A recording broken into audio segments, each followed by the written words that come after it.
All right, the day I have been waiting for has arrived. The day I get to hang with my favorite football player ever, Tim Irwin, Vikings great, Vikings legend, Vikings greatest lineman in my mind. Tim, welcome to the show. Well, I appreciate that. That's awful. That's awful nice of you, Ken. I don't know about greatest of all time, but I'll take it. Well, you know what? When you get my age, each year you get a little better. Each year when you look back on it, you remember it being a little better than it was. In my day growing up, it was you and Anthony Munoz. It was the Pancake Kings, and I always loved watching you move people around, and you were aggressive. I loved the way you beat people up, and I just loved your pass blocking. I just loved watching you through the years. It was a true pleasure. I had a poster of you on my wall. And so just kind of geek and fanboy out. So it's super cool to have you here and to have me talking to you right now. But some other people may not know you. Let's kind of get your take on, you're from Tennessee. Right. And you played for the University of Tennessee. Why don't we talk about kind of how you got there and how you got drafted? I was pretty heavily recruited. I was a big kid in high school. I played at Knoxville Central High School. And then, of course, I wanted to be a University of Tennessee volunteer. But I took the other trips around the SEC and ended up staying home. It was a good decision for me. But I was all set to go to law school after college. I kept getting a little better. I was 17 years old when I started college. Okay. And so I redshirted, and by the time I was senior. Yeah, I played my senior high school football season at 16. Didn't turn 17 till December. Wow. So I was young when I got there. And one year with Bill Battle, and he was gone, and John Majors came in. It was pretty tough around there. It was a tough place. And you had to get tough or get out. And I stuck around, so I guess I got tough. Yeah. A lot of guys did leave during those years. Okay. So then you played for the Volunteers, and then the Vikings and then lo and behold, I get drafted in the third round. I'm all set to go to law school. And Minnesota – there were 5 tackles taken in the first round, and I was the next one in the third round. Oh, wow. Okay. Yeah, so there was a lot of tackles gone that year. Keith Van Horn and some of those guys were some of the other tackles. He was a great tackle, of course, for the Bears. But, no, I was very excited. My one wish was not to go someplace hot. I didn't know much about Minnesota before I came here, but I really loved the years I got to live here. Yeah, and you got to experience cold weather. I did. I like cold weather. I played the first year outside at the old Met, and then I was part of the team that opened the Metrodome.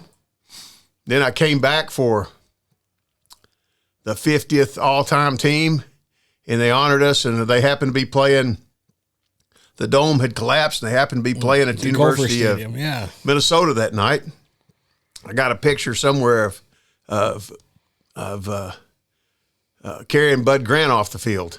Yeah, that's right. Me and Matt Blair carrying Bud Grant off the field that night. So that's pretty cool that you got to do that. Yeah. So and Bud Grant, he was tough. He wore a short sleeve shirt. Yeah, he was. Zero weather. I remember in the playoffs just not too many years ago, he came out for his honorary take to wish us good luck in the playoffs against Seattle. Yeah. Yeah, he was a good coach. Now you got to play under several coaches. Let's talk about that for a little bit. I played. Of course, at first when I got here, I had Bud, and I had John Michaels, who was consistent throughout most of my career as a line coach. He coached the running backs one year when Les Steckel was here, but I had Bud. Then for just one painful year, I had Les Steckel, and then Bud again, and then Jerry Burns for 5 years, I think, and then Dennis Green. Yeah. And then Dennis Green. Now, the coaches, now obviously your favorite was Bud Grant. I like playing for Bud a lot, and I love playing for Bernsey. It was really like the same. Bernsey had to be the funniest coach you had to. He was definitely the funniest coach. Oh, gosh. He had to be. And maybe the smartest. Yeah? Yeah, he was very smart, very smart. Bud had a big sense of humor, too. He was just a very dry sense of humor, kind of a smart aleck sense of humor. But he loved playing jokes on people. I know we had a practice bubble over at Winter Park, and we'd walk back to the main complex where the locker room was, through the snow in a path that they plowed for us, and you'd see a snowball come whizzing up from somewhere and hit somebody in the back of the head. It took me a long time to figure out that was Bud Grant throwing those snowballs. That's pretty cool because everything is how strict he was and how, you definitely knew he was in charge of the ship. You know what, though? He was a player. Of course. He was a player himself, and he knew what it was like to play and compete. And he had a lot of respect for guys that did that. Mm-hmm. And if you didn't play, if you didn't work at it, if you stayed in the training room all the time, you weren't going to be around there very long. No, but that made Bud Grant. That's what made him a legend. Yeah, he was the boss too, and you always want to play for the boss. Yeah, you don't want to play for somebody that's job scared. Right. You want to play for somebody that's confident and making decisions because they want to make them, not because somebody's pressuring them to make them. That's cool. That's a good way to put that. What about Burnsy? I got to have a funny Burnsy story for me. One thing that always sticks out is when we were in training camp and they were showing some old clips of how to run this particular play. And Burnsy he's pointing at the film and he's stammering and he's back there by the projector and he's got the pointer and he's pointing the red dot at the quarterback. And he's going, no, watch number 10. And he was talking about Fran Tarkenton, so that was pretty bad. Yeah, he couldn't come up with his name at the spur of the moment there. Did he have a lot of moments like that? There was a lot of isms. There was. I remember him butchering the Teddy Roosevelt speech about the critic and the man in the arena. I remember him butchering the hell out of that one time. Was that supposed to be an inspirational speech? Yeah. Yeah, he was a colorful guy. Let me tell you something. He may not have been the best communicator. And he stuttered and carried on. But he was one of the smartest people I was ever around as far as football knowledge. That's cool. And we had two coaches that stuttered actually at the same time. We had Jerry Burns and Tom Moore, who went on to be Peyton's coordinator at the Colts. And Tom Moore's stutter was deeper. He'd say, "Run it again." You had them both in there. It was different. Yeah, it was a lot of fun though. I would. That's cool. I don't miss the practice, the games. I got my stay out. I played a long time. I miss my teammates. I miss my coaches. I mean, it was like a family. It was so close, you can't believe how close we were. You were also in the good old days when training camp was in Mankato. Absolutely. And you had a lot of fun. Love Mankato. Yeah, I love Mankato. Some players would probably disagree with you on that. They just didn't stay there long enough to get used to it. What was your favorite thing about Mankato training camp? Oh, I liked a lot of things about the Mankato training camp. I liked the fact that you were away from – it made sense to me to put you away from your family where you had no distractions. You were down there with a singleness, a purpose. There wasn't a whole lot to make the team. Do in Mankato, but other than be a football player. Mm-hmm. And I thought it was an important part of what we did back then. That's cool. And I think it's hard to replace. I don't know how training camp goes now. I know they stay in a hotel right over there by. Oh yeah, they got the rooms. It's all cushion gig for them. That facility, by the way, is very nice. Beautiful. Absolutely. You got kind of a taste of it now because being a legend, you got to be in the new facility, but you got to open the Winter Park, right? You got to. Yeah, I opened Winter Park, and they were making the speeches, whatnot. And it was about 100 degrees that day. And we were all sitting on just fold-out chairs like you'd rent anywhere, and the chairs started sinking down into the new asphalt. Oh, no. It was kind of embarrassing, yeah. But, no, I opened Winter Park, and it was state-of-the-art complex. I remember specifically Al Davis coming and touring that complex. Really? When it was new. Yeah, he came over and toured it and came up. I was getting my ankles taped by Fred Zamberletti, the old trainer. And he comes up and slaps my ankle. He says, "Oh, Timmy here. He was almost a Raider." I'm like, kiss my ass. That's awesome. Yeah. So you've got some history too with Minnesota. For people you don't know, I mean, Tim Irwin got to be a part of it. I mean, he was part of the old Met. That's right. So you got to open and close the Metrodome. Right. So I mean, hey. So now, I mean, other than the new facility, you went through the whole gamut. I did. I mean, of all our stadiums, and even got to be on the Gopher field. I enjoyed every minute of it. If you could take one thing from this podcast that you could remember, you hear these guys saying, "I did it for my teammates, myself. I didn't hear the fans. That's bullshit. I heard every boo, every cheer. I heard everything, and I loved it all. Good. And I don't blame people for booing at pro football games if you're not doing your job. They got it right. They pay a bunch of money for those tickets. That's right. And those guys are out there making more money than anybody could ever dream of. And I don't begrudge them a penny. I'm glad they're getting it. I am too. I say if the market's willing to bear it, pay them. Yeah, you know? But I hope they're having as much fun as we did. That's what I hope. You had a lot of fun. I can tell you had a great career. Now, for training camp, I know that's supposed to be the hard part because you make the team. You have to really show everybody. Who was the easiest coach for training? Because you played under Denny Green, Steckel, Burns, Bud Grant. Who was the training camp that probably was the easiest on you, would you say? I'd say Denny Green's training camps were a little easier. Okay. Yeah. I'd say, yeah. It wasn't as intense. No, it just wasn't as demanding. Okay. Yeah.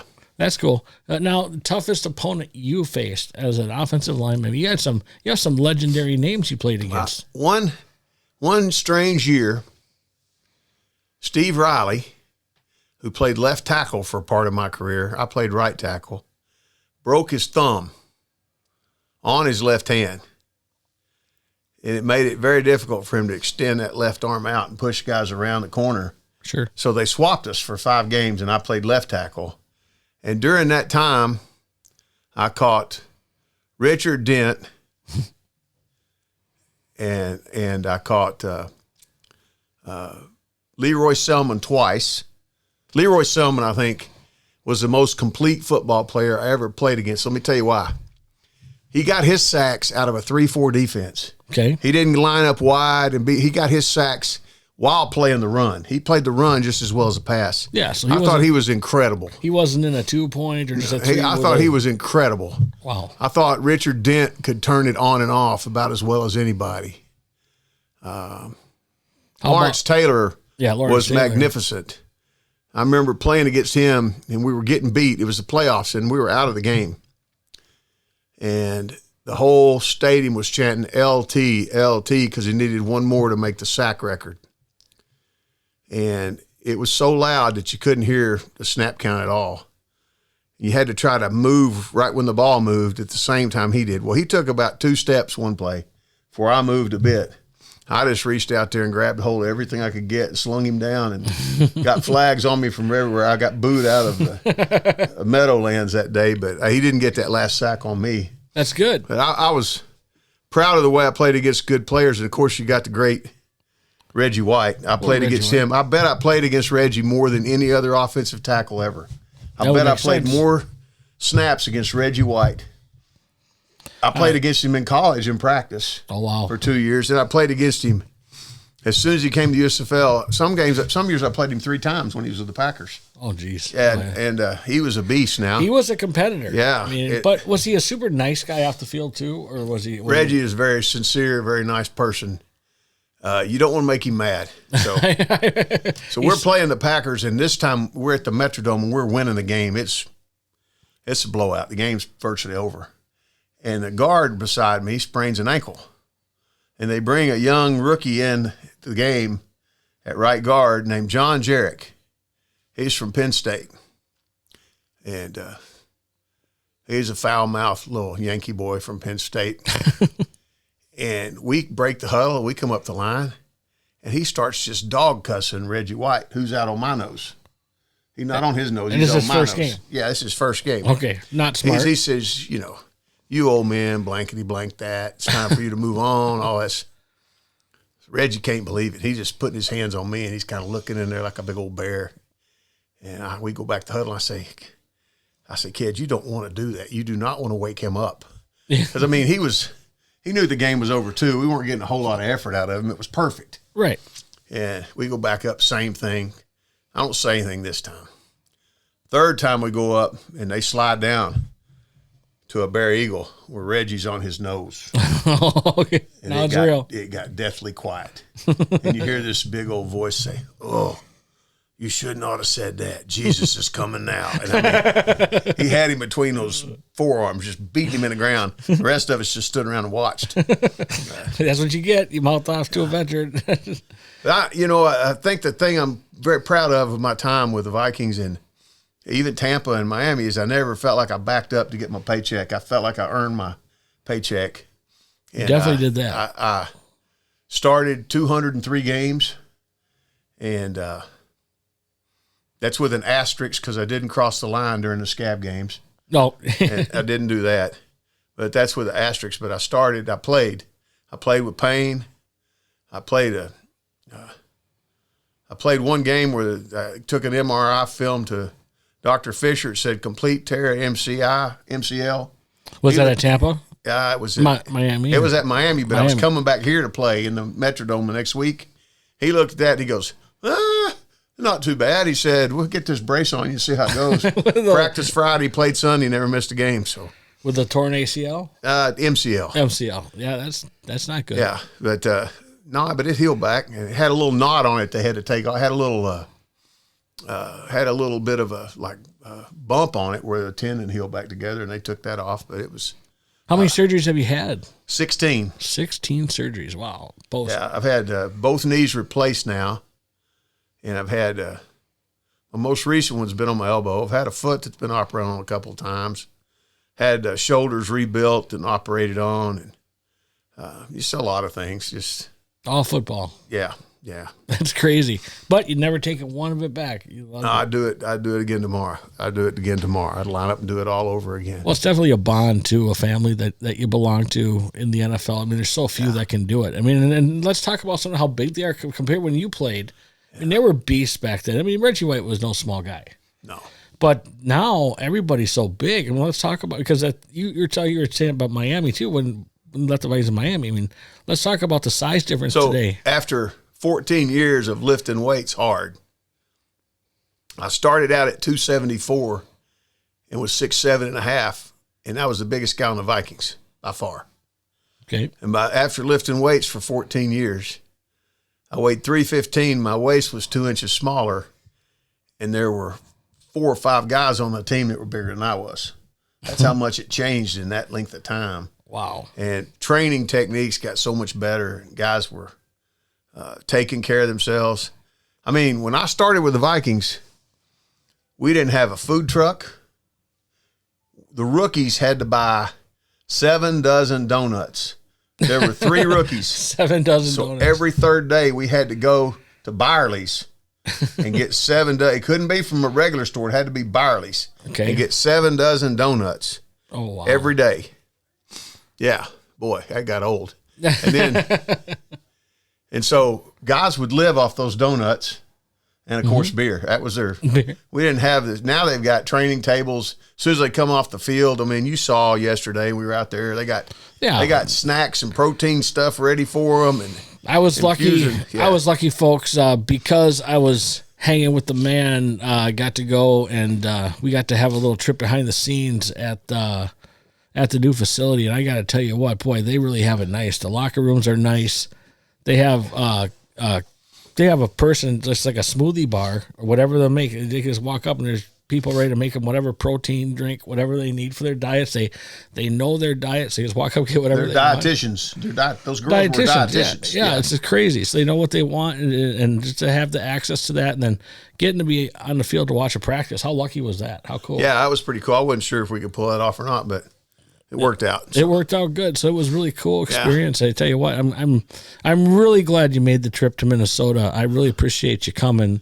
I love Minnesota. I got great memories from here. And if Minnesota had mountains, I might still live here. If my family wasn't so much of my family in Tennessee, I loved Minnesota. Well, Tennessee's a great state. I like I said, if I couldn't live in Minnesota, that'd be the state I would choose to live in.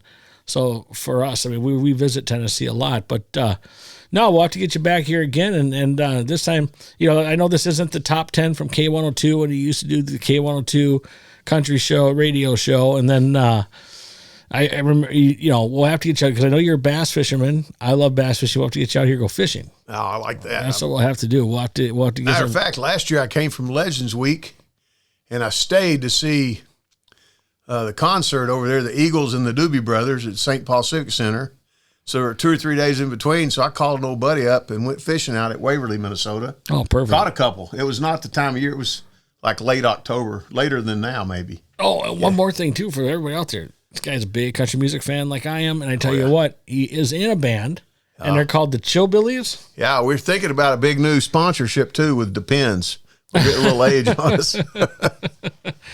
And then you can be sponsored by Most Wanted Comics. Yeah, there you go. There you go. You can always bring your collection of Most Wanted Comics. Yeah, we still go out. We used to go out 6 or 7 times a month. Now we go out more like 6 or 7 times a year, but we still go. Still sounds the same. Yeah, and hopefully you get to open for some national acts too sometime again. Yeah, we do. We sold out. I got a show Wednesday night at a place called the Station Inn. Sold out in 4 minutes on the internet. There you go. That's awesome. Well, I got to say, Tim, it's been a real pleasure. Thanks for coming in. Thanks for signing autographs for our people at Most Wanted Comics. It's everything I had hoped for. You're fantastic. You're a great player, and you're my Hall of Famer. And I just want to say thank you again for coming. Well, I appreciate that. You might be the only Hall of Fame I'm in, but I appreciate it. You're in the Most Wanted Comics Football Hall of Fame. That's right. That's a big all that one. matters. Yeah. Thanks, Tim.